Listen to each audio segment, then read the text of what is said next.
Bismillah, alhamdulillah, wassalatu wassalamu ala rasulullah wa ala alihi wa ba'd. Assalamu alaikum, I'm Faisal, and welcome to the Know Your Purpose coaching program. So let's get started with this pre-module, the introduction. So Bismillah, understanding the road ahead. So this is going to go into how everything's going to work and what to expect over the next 6 weeks, 40 days or so. Here's what we're going to cover.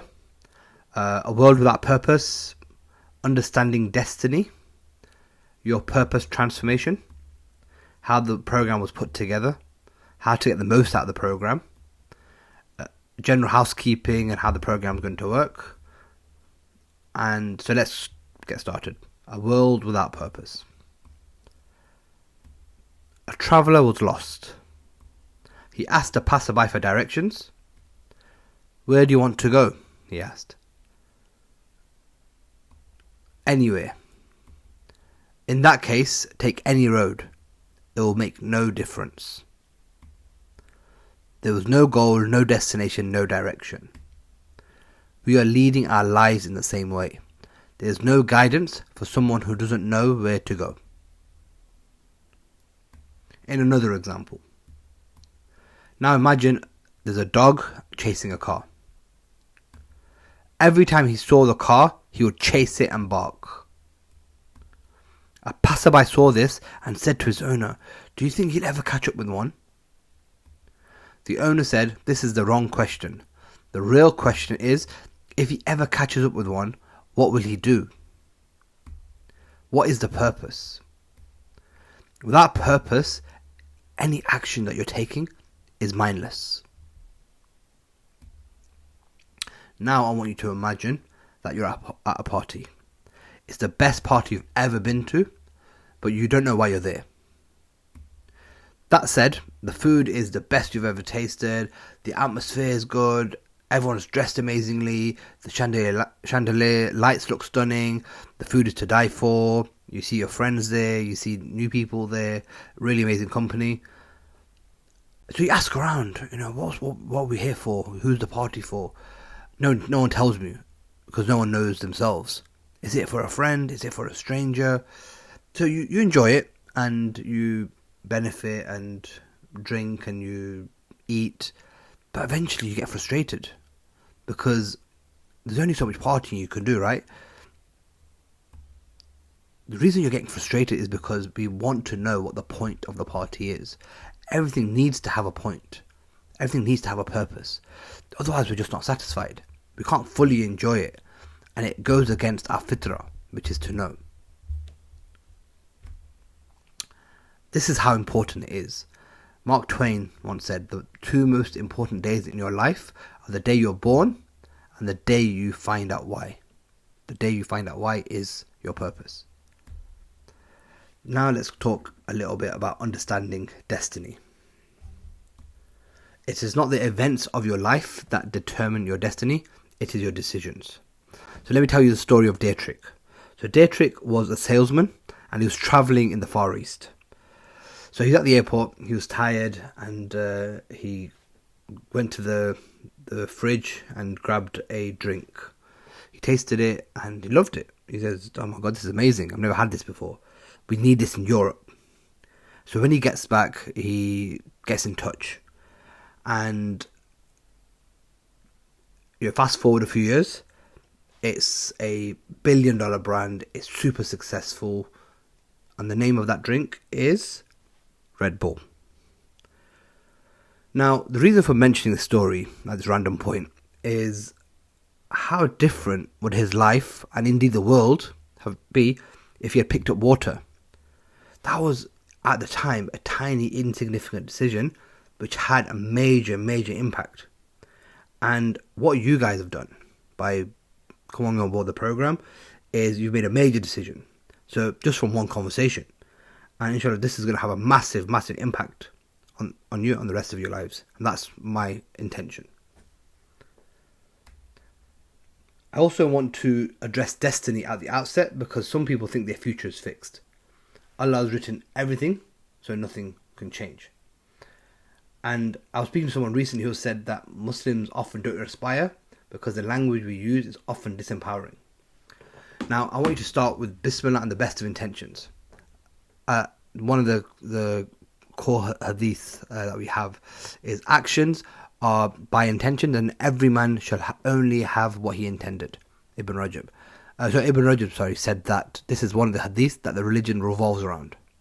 And obviously we have another famous hadith where if you're planting a seed and the end times comes, carry on planting. So even if there is emergency or there's dark times ahead, that doesn't prevent us from being productive and taking action. The power of a course or even sentence. So we did an interview once with a entrepreneur who started £1 billion company, and he was saying that one of the things that I attribute a lot of the success to was I just went to one course, and that completely changed my mindset, my paradigm, and way of thinking forever. And so he says that all my success, when I look back on my life, that course started everything. And amazing. There was another businessman, Naman, and he was traveling past the marketplace, and someone said to him, "I see great signs of intelligence with you. You should sit with learned men." Right? And that one sentence, it really shook him and made him think and reflect. And that Naman, who did he become? He became Imam Abu Hanifa, rahmatullahi alayhi. So it's amazing just the power of one course, one sentence it can have on someone. I want to also to understand destiny. So the Prophet ﷺ said that the first thing Allah created was the pen, after which he commanded it to write. The pen asked its Lord what it should write, and Allah said, "Write all that is to occur until the day of resurrection." So that's al-Tirmidhi. So everything has been written, but it's not been written as commands, it's been written as descriptions. That means that Allah knows exactly what's going to happen, but He doesn't enforce it. So a lot of people think, things is written for me, I can't be successful, I can't have this, I can't have that. But what you need to do is tie your camel and trust in Allah. You do the action, you do what you need to do, and enjoy the process. If something is not destined for you, it won't reach you, even if it's between your lips. So, and the Quran on destiny. No kind of calamity occurs except by Allah's permission. Whoever believes in Allah, He will guide his heart. Allah has knowledge of all things. If you remain devoted to the Prophet Muhammad, we are yours. The universe is nothing. You're a writer of destinies. So what I'm trying to say to you is that we have the power. Through Allah, we can shape our destiny. Even if you had a bad time up to now, a bad life up to now, it's not fixed. We can shape it for the good. And I'm saying that the most important thing to remember, the golden rule. The golden rule is La hawla wa la quwwata illa billah al-aliyyil azim. The meaning of that is that there is no power except with Allah. That means it's not about you and you having the power. It's not about me and me helping you or anything like that. So I want to take the pressure completely off. Me and you, we're powerless essentially. All change happens from God. Our trust for any type of transformation we're going to go through is from Him. The power of kun fayakun. So kun fayakun is, be and it is. So when Allah created the world, He said kun fayakun and things were created, right? This is one of my kids' favorite stories. I always tell them about how Allah can do anything, and He just says kun fayakun and it is. And it was interesting because I came across this really good definition. It was the definition of power. And the definition of power was how quickly you can take something from thought to action. So think of a king, for example. He can have an idea and he can say to one of his subjects, right, I want you to do this, I want you to do that. So he's quite powerful. Same with the CEO. So he can have an idea and he can say to his marketing team or this team or that team, go off and do this. So they're quite powerful as well. But now think about Allah. How much power He has to just say, think it. It's just be and it is. So He has the most power. And so we need to dare to dream big, because through Him, everything is possible. And that's what I remember reading a book called The Magic of Thinking Big, and that was the first book I read in terms of personal development, and it was a great book to read because it just expanded my mind about what was possible. So your purpose transformation. So this is why this program exists. So this is something, purpose, it's been a lifelong search and struggle for me personally, right? So, and obviously I have an organization, I'll tell you about that a bit later. I wanted to put something together that solves a huge pain point for people. And what I found with myself is that this was a huge pain point for me, and since I discovered it, it changed my life. And so it's the biggest game changer out there. It's the one thing. And I firmly believe that this is the root cause behind, a lot of the world's problems. And if we know our true purpose, our lives, our happiness, our relationships, and even the ummah will change. And Hamza Yusuf also said this: without teaching people meaning and without teaching people purpose, you create monsters.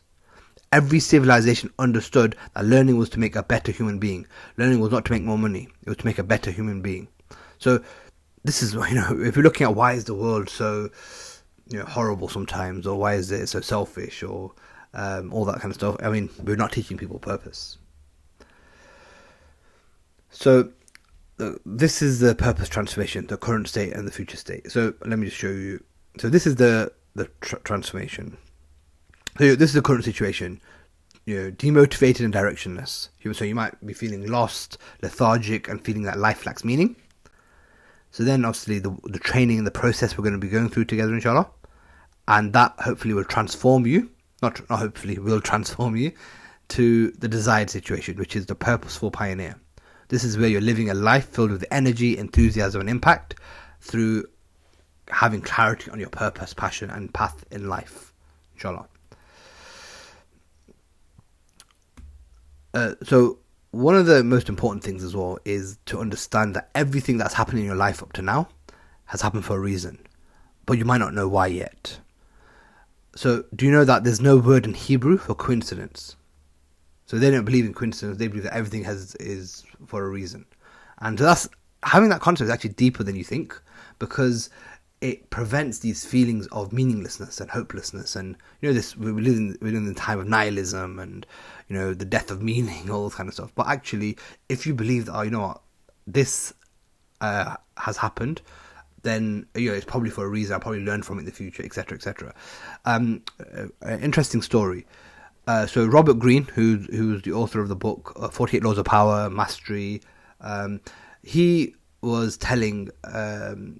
I think he had a TED talk, and what he was saying in that was, he was telling a story. He was saying that he was a failure. He was a failure. He failed. He was from a quite wealthy background, and he left school, and he was also trying to be an aspiring writer, but all his articles kept getting rejected.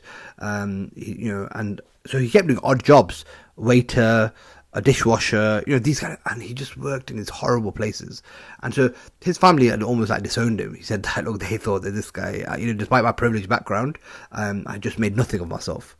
And but then when all these horrible jobs I'd got to, I noticed that those patterns were similar, so I started just writing this stuff on the side that everyone's all, even no matter what job I'm in, everyone's trying to play the same kind of politics, and things like that.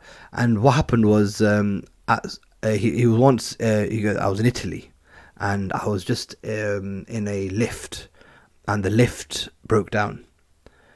But when the lift broke down, I was who was in the lift was a publisher, and so we just got talking. And I said, I've been trying to write and this and that. And he goes, do you have any ideas? So he goes, yeah, well, I've noticed that there's a lot of politics and a lot of game playing and stuff like that in work, and this is how I've what my ideas are. And the guy loved it. And he goes, that's an amazing idea. If you can bring me together, we can look at doing something together. And that led to the 48 Laws of Power. And so that was a massive bestseller, and he put him on the map. But what's amazing is that his life up to that point had been terrible, and a failure and all these kind of things. So, but if he hadn't been in those jobs, he wouldn't have had that experience to be able to write that stuff.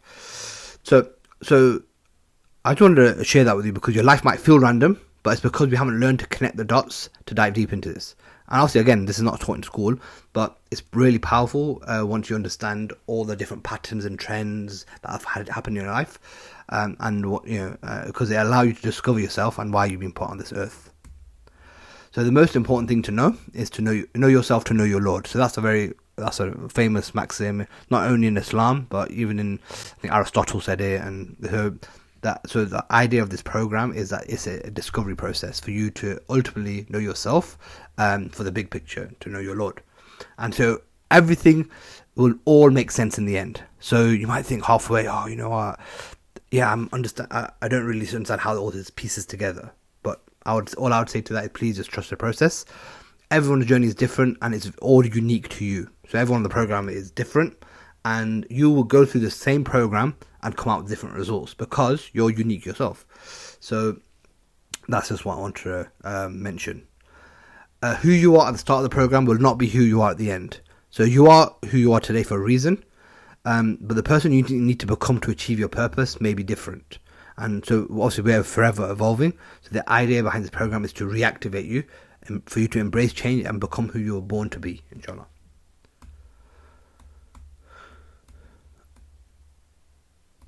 So, okay, I want to describe. I mentioned these two states: demotivated and directionless, and the purposeful pioneer. So, what does demotivated and directionless look like? So, this person they live their life on autopilot. They've been stuck in their ways. They've been going with the flow for quite a while. They're happy with being average and ticking along. Their main identity centers around their job and what they do. They've never been truly satisfied in life, and they're always looking for the next thing to take the pain away. So they might be, just drowning their sorrows, not literally, but in, gaming or other things. Spends their most precious resource, which is time, on sleeping and making a living. They're consumed by their job or their hobbies. They've got poor relationships with people that they've not repaid for years. They think life doesn't really mean anything, and just does ritual and tick box routines without thinking too deeply. They lack energy and drive. Often find themselves addicted to distractions and pleasurable activities to dull the pain and the monotony. They're unhappy, regretful, and resentful about some of the things that have happened to them in the past. They're burnt out and they don't find meaning or fulfillment in what they do. So I don't know if any of you recognize some of these things. It might be relevant for you or someone that you know. If they could, they would not work in the job that they're in. They kind of just fell into it, or they've just been stuck in there for years. They've got a fixed mindset, so they believe they can't really change what they do now, or they can't change who they are. They've given up on many of their dreams from their youth, so like traveling or doing a passion project, and they think, oh, I'm too old for it now. They're out of touch with what their dream life is because they're just so used to compromising. They expect success to come quickly and easily, or they'll give up.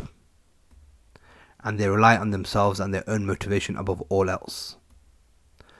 So on the flip side, so the purposeful pioneers, who we're all aspiring to become, these are Muslims who are living by their purpose, doing what they love and having a huge impact.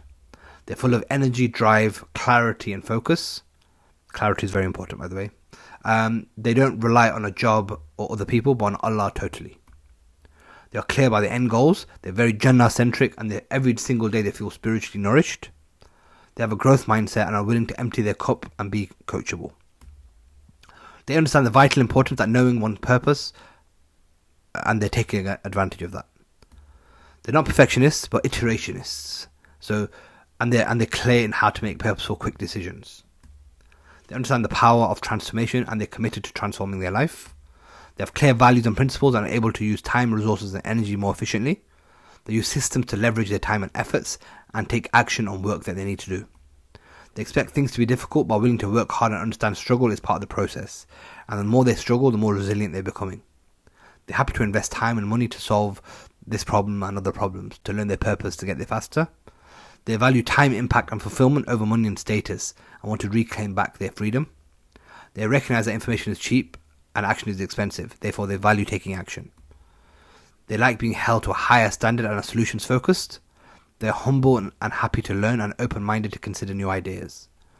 And they see themselves as someone who has more potential than to squander their whole life, and they want to do justice to the immense gift that Allah has given them. So just think about this character, the purposeful pioneer, and what would your life look like if you had some of these characteristics? How much better would your life be? On this is the kind of behavior and characteristics this person has. So I want to give you a bit of context now, because context is everything, and it will help and aid your trust in the process and the program if you understand how it was put together.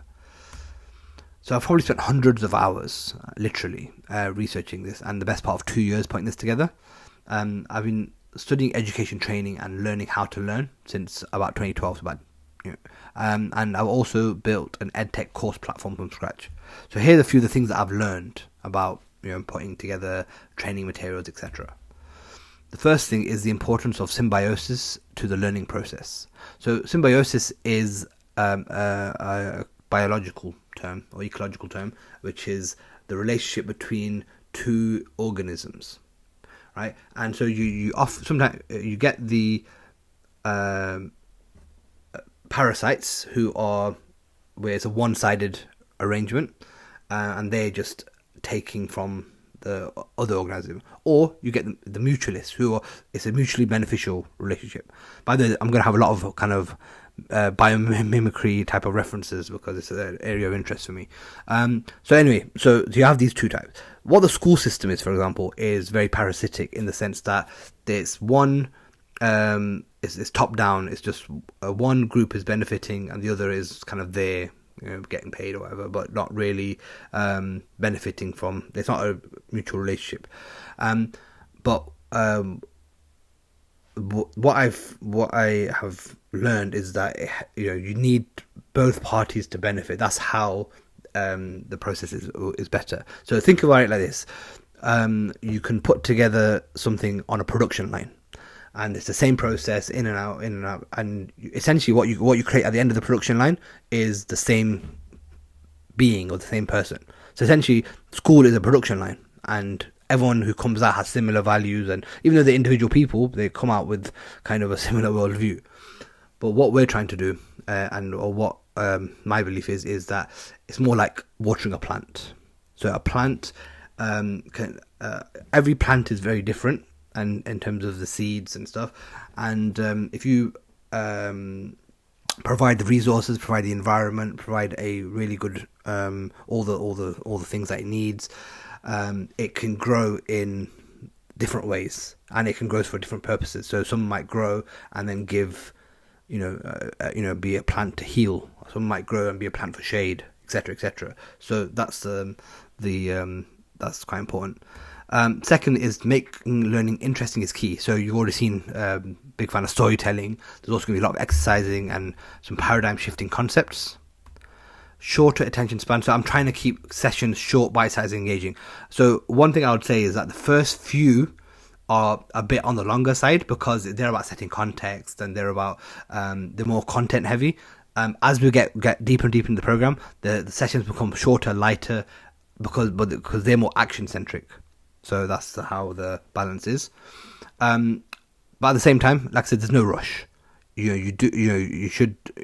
I believe that we should be able to do things at our own pace, because again, you don't want to feel left behind and have that kind of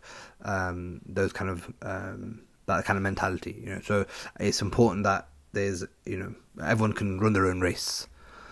You have to ensure that there's continual progress and momentum, and then the more you engage, the more progress you'll make. So input equals output. So if you've got skin in the game, like I said, that will benefit the process. Interaction and the human element is vital. So this is a big fact that I learned. Less than 10% of people actually complete courses, just online courses that they just do by themselves.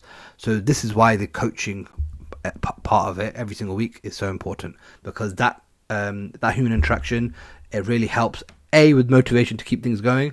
Secondly, sometimes you get stuck, ask questions, and that help you get through it. It's important to make the brain work hard, because again, we're living in a world that's opposite. We like relaxing and entertainment and all this kind of stuff, but what our brain actually craves is to work hard, and it craves knowledge, especially what it hasn't heard before. And again, if you can across domains, so we're very siloed in this world today. But if you hear something that is from biology, and then you hear something that's from a different sphere, and then from something from law, and then your brain has to try and marry all these things up and connect the dots, and that actually helps with retention, and it helps with keeping things interesting. So don't provide fluff or theory alone. So everything that's been put into the program has been done deliberately because it adds value in some way. So again, you might think, okay, that's a bit of a tangent, or why have I said that? But again, everything, the way it's all about stacking on top of each other. Make things sticky and memorable. So that's why I've got like random references to like pop culture or famous figures or quotes or even experiments and stuff. So that, again, the idea behind it is it's a bit of a pattern interrupt, and that's interesting. It's not just academic theory type stuff. The other thing is retention. So to give you an example of this, I remember this was something that actually I'll talk about that later. Yeah, so if you take a chessboard and you randomly put pieces here, you'll never be able to remember what chessboard is, but you can. Because a chessboard has all the pieces work in a different way, that's why people can remember. You have the geniuses and stuff that can remember, actually that board had these the pieces were on this section and that section, because it's it follows a framework essentially. And so to help retention, is frameworks are important, recipes are important. So to break it down, so incremental knowledge essentially is easy to maintain in a rich way if there's a framework. So that's why the entire program has been put together in that way, where we're following key frameworks across the field, different spheres. So most importantly, I hate what education has become today, hence the references to the school system. So I want to ensure it's done like this. So this is a quote I really love.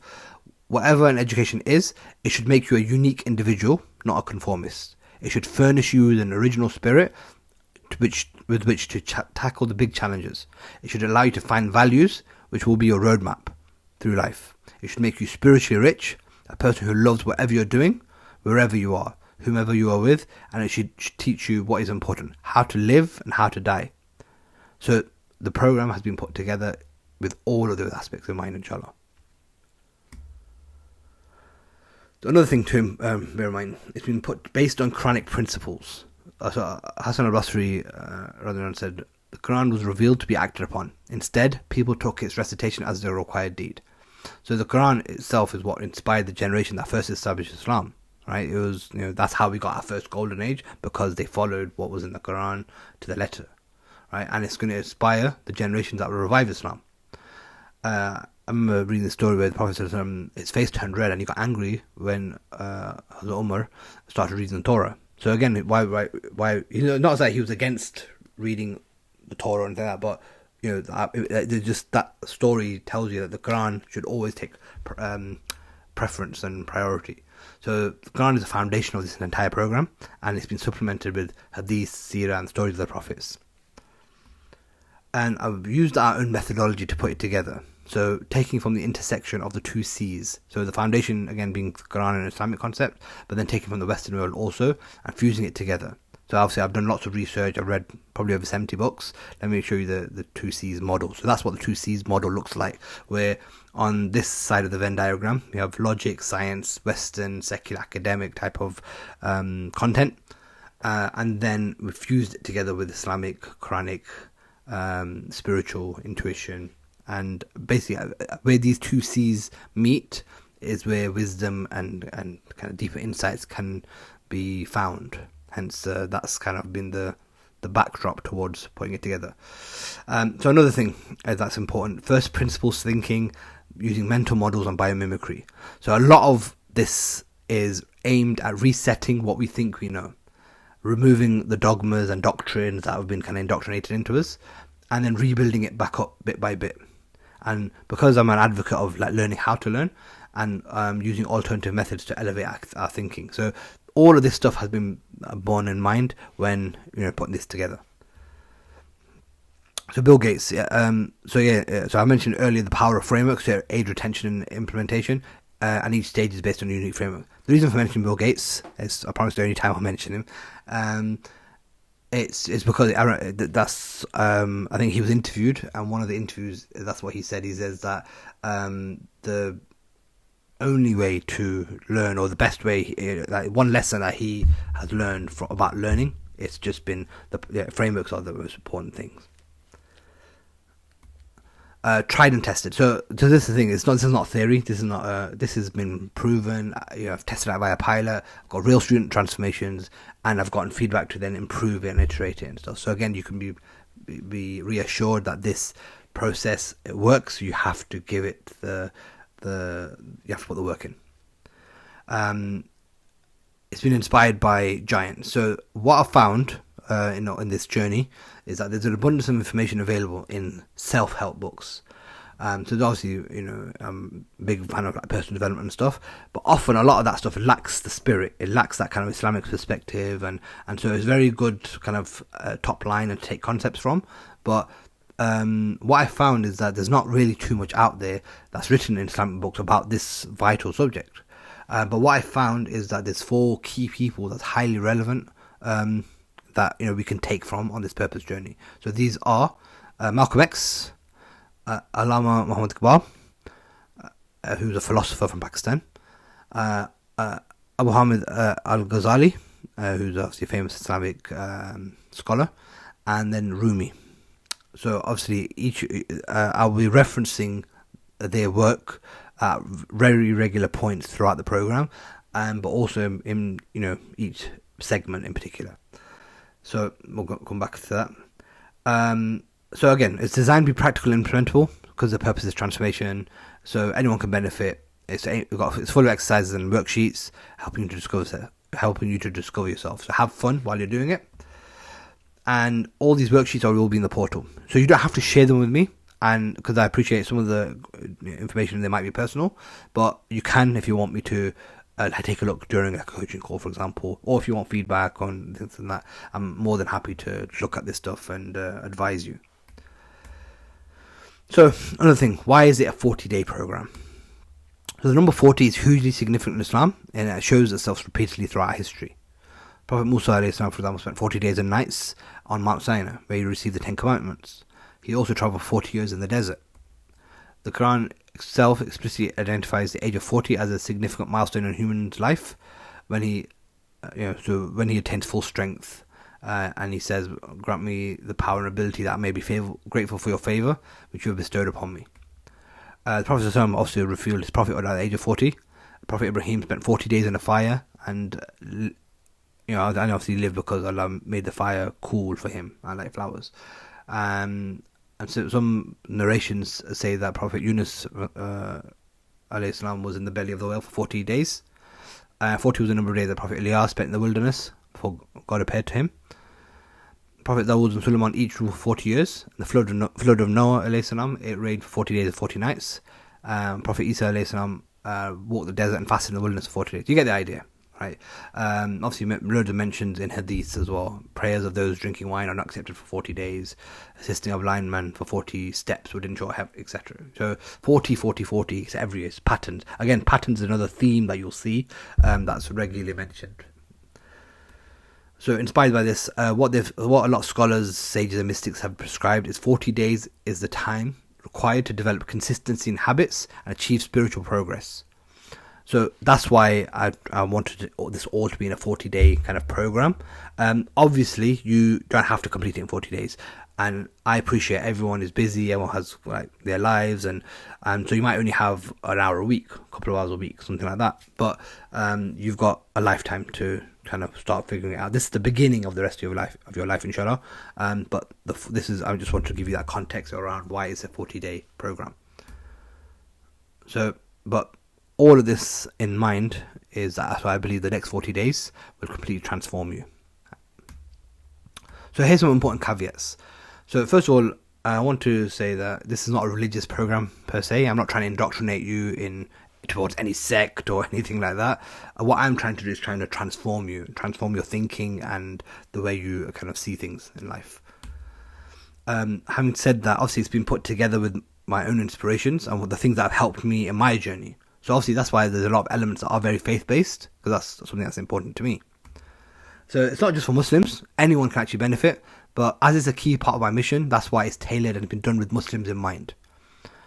And so, as I said, it's based on systems thinking, logical thought, first principles, scholarly support. So I had support from scholars, and then my own journey, plus tons of research. So there's nothing out there for Muslims. It can only work ongoing action. Again, I understand that I'm repeating a lot of things, but this is because this is important. And if you do, I 100% promise you it'll all be worth it in the end. This is another important quote. It's one of my favorite quotes as well. We ought not to be embarrassed of appreciating and seeking the truth and of obtaining it wherever it comes from, even if it comes from races distant and nations different from us. Nothing should be dearer to the seeker of truth than the truth itself, and there's no deterioration of the truth, nor belittling of either the one who speaks it or conveys it. Al-Kindi. So Al-Kindi was a Golden Age scholar, and what he's saying is essentially, look, Muslims haven't got the monopoly on all knowledge. So if you have taken things from elsewhere, that we shouldn't be shy about that. Seeking the truth is the most important thing. And so, whilst something you think, you might think, oh, why have you quoted this person, or why have you quoted the Bible, or why have you? It's because of this quote. Because I firmly believe that Muslims' curiosity is something that's very important to us. Seeking knowledge is very important to us, and we should have an open mind when doing this, whether if you've got the right intention. So the concepts in here are all universal truths, right? It's not been done in any sect, any group in mind. It should appeal to all. So focus on the big picture. Let's not get bogged down in mini debates or over points that don't matter. So you're never going to please everyone anyway. You're never going to please everyone anyway. So if there is something that I've said that you take offense to, that you don't really agree with, then honestly, I don't mind, just ignore it. The key principle is take the good, leave the bad, right? Because again, some things might resonate with some people, some things might resonate with others. So that's fine. Overall, there's enough in the program for you to benefit from. So that's what I'm just saying. Take the good, leave the bad. If there's certain points that you don't agree with. So obviously, I'm not a scholar myself. I'm extremely passionate about solving this problem. So I went very, very deep. Because, like I said, because it's a personal issue, like when it's a problem that you're suffering with yourself, you there's no stones that you won't overturn to try and solve it. And I call my own company Know, because this is the heart of what the Fitra yearns for. It wants to know. And so when I was growing up, I was told, the reason we do things, because God said so, it's in the Quran, this hadith said so. That's it. And it obviously it doesn't satisfy you. It just, it shuts you up for that time. But your inner curiosity is still, I still don't get it. Why? That a child always asking why. Because having this understanding is actually key to it.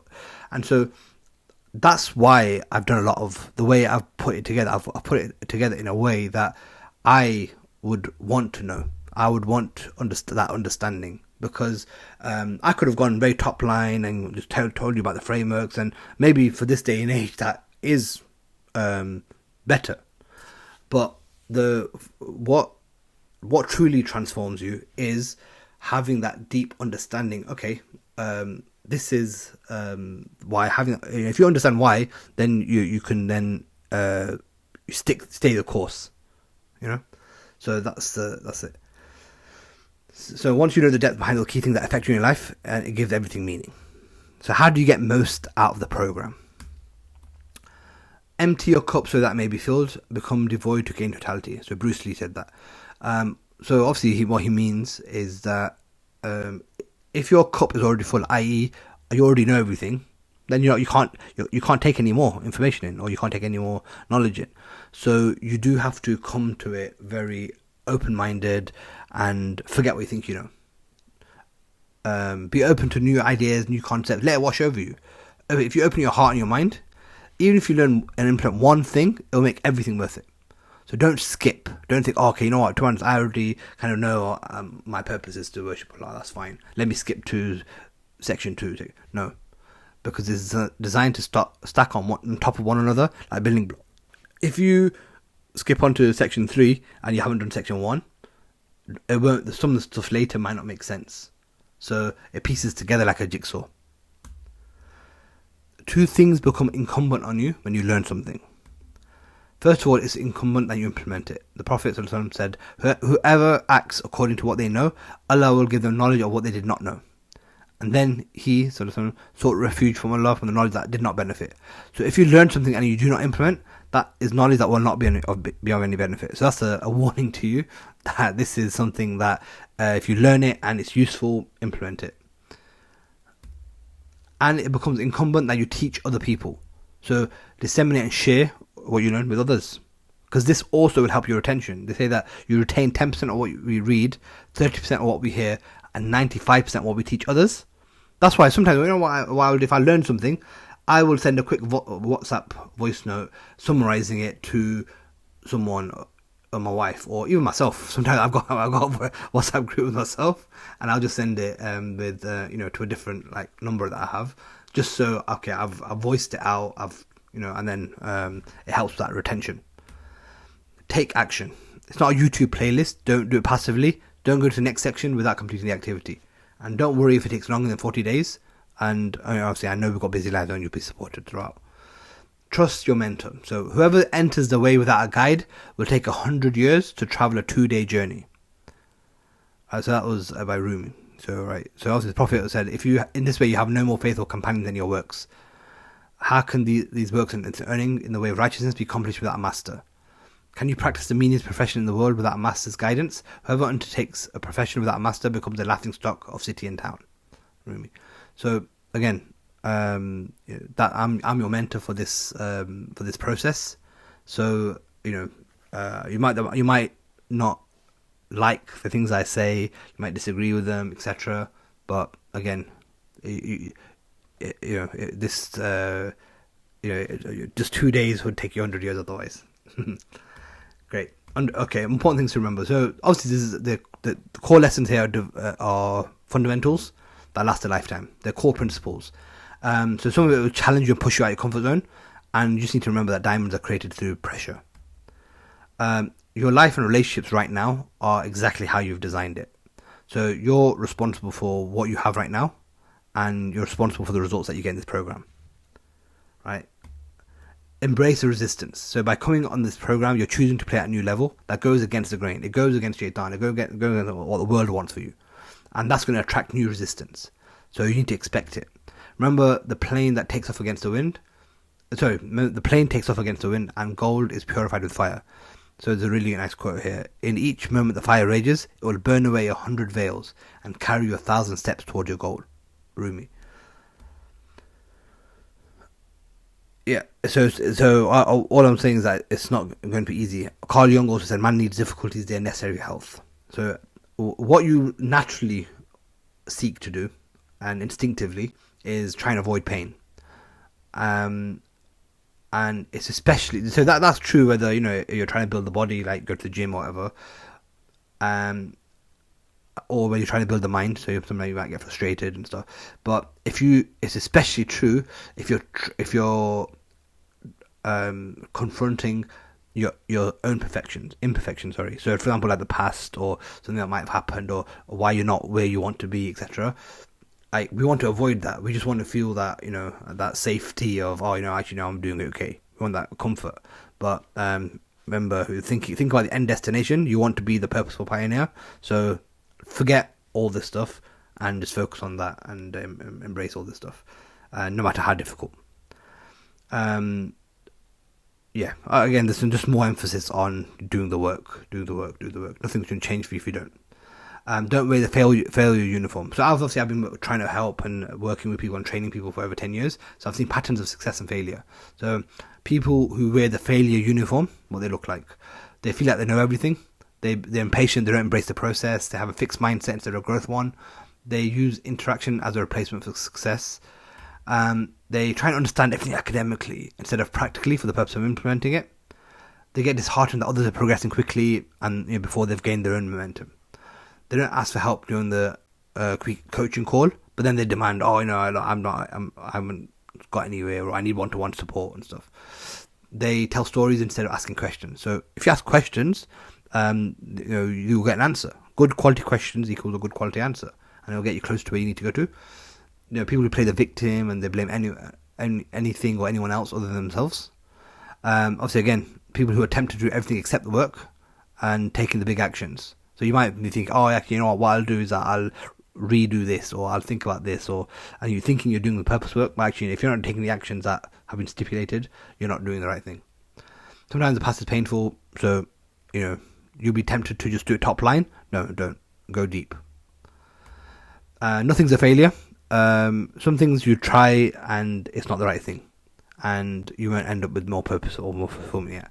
So all this does is provides us with essential feedback to course correct and get closer to success, like a plane journey. Sometimes a plane is going in the wrong direction and then it has to course correct. Same. Everything that you do, it might feel imperfect, because what we're looking for sometimes is certainty. Nothing's certain. This is that you're doing this stuff for the first time, and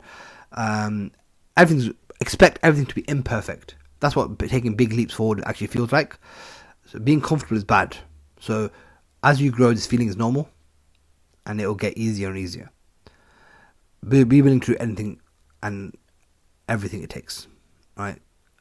So lose the stories. I'll be completely upfront with you. If you're going to complain, I'll tell you to quit and say, maybe this is not really for you. Time to start living a small life. Remember, it's not about complaining or being a coward. We have to, this is the most important thing you can do. Purpose is everything. So, we need to treat it with the respect it needs. These are the things to watch out for as you're going through this. Letting your fears or your negativity paralyze you. Remember your decisions. Remember their trick. They define your destiny. So if you make decisions based on fears and negativity, then things will only get worse. So get comfortable with ignoring the fears by taking action. Don't overanalyze and waiting for the right time, because your certainty about your purpose will never be perfect and the right time will never come.